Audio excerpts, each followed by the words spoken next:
ভারতীয় ভিসা জটিলতায় ইউরোপের বিভিন্ন দেশে পড়ার সুযোগ পেয়েও তা হারানোর শঙ্কায় আছেন সিলেটের হাজারো শিক্ষার্থী। তাই তারা দ্রুত ইউভুক্ত সব দেশের ভিসা সেন্টার দিল্লি থেকে ঢাকায় আনার দাবি তোলেন। আর এই অভিবাসন বিশেষজ্ঞরা বলছেন, ভারতের সাথে বাংলাদেশের যে কূটনৈতিক টানপোড়েন শুরু হয়েছে, এটা স্বাভাবিক হতে সময় লাগবে। এজন্য সরকারকেই দ্রুত পদক্ষেপ নিতে হবে।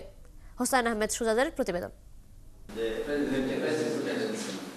বাংলাদেশ থেকে প্রতি বছর উচ্চশিক্ষার জন্য ইউরোপসহ বিশ্বের বিভিন্ন দেশে পাড়ি দেন কয়েক হাজার শিক্ষার্থী।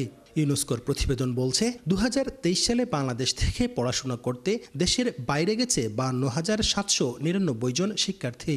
এরই মধ্যে তারা যুক্তরাষ্ট্র, যুক্তরাজ্য, কানাডা, পোল্যান্ড, ডেনমার্ক এবং জার্মানির মতো দেশের নামিদামি বিশ্ববিদ্যালয়গুলোতে ভর্তি হয়ে গেছেন। এবারও বহু শিক্ষার্থী দেশের বাইরে লেখাপড়ার প্রস্তুতি শেষ করেছে, কিন্তু আটকে আছে ভিসা জটিলতায়।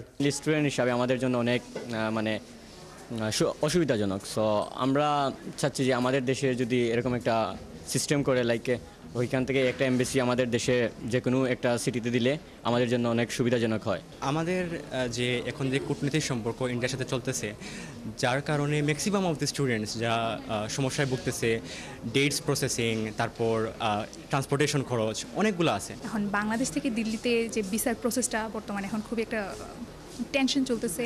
আমি শেয়ার করতে চাই যে আমার ফ্যামিলিতে আমার একজন ভাই আছেন বর্তমানে পোল্যান্ডে যাওয়ার জন্য অ্যাপ্লাই করছে ইন্ডিয়াতে, বাট যে প্রবলেম চলতেছে, আই থিঙ্ক ওর সেশনটা মিস হবে।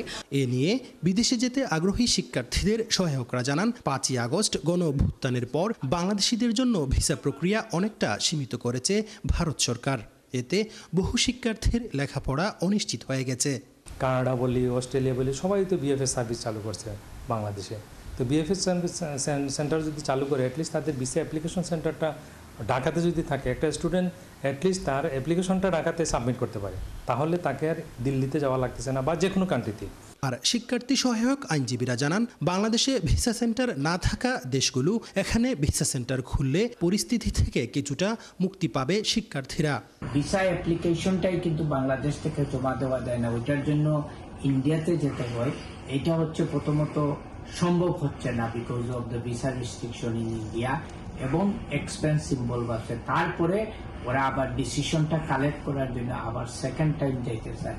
তো ওই জিনিসটা খুব সিরিয়াসভাবে কনসিডার করা উচিত। এসব সমস্যা সমাধানে সরকার দ্রুত পদক্ষেপ না নিলে শিক্ষার্থীদের উচ্চশিক্ষার পরিসর একদম সংকীর্ণ হওয়ার শঙ্কা রয়েছে। হুসাইন আহমেদ সুজাদ, 71, সিলেট।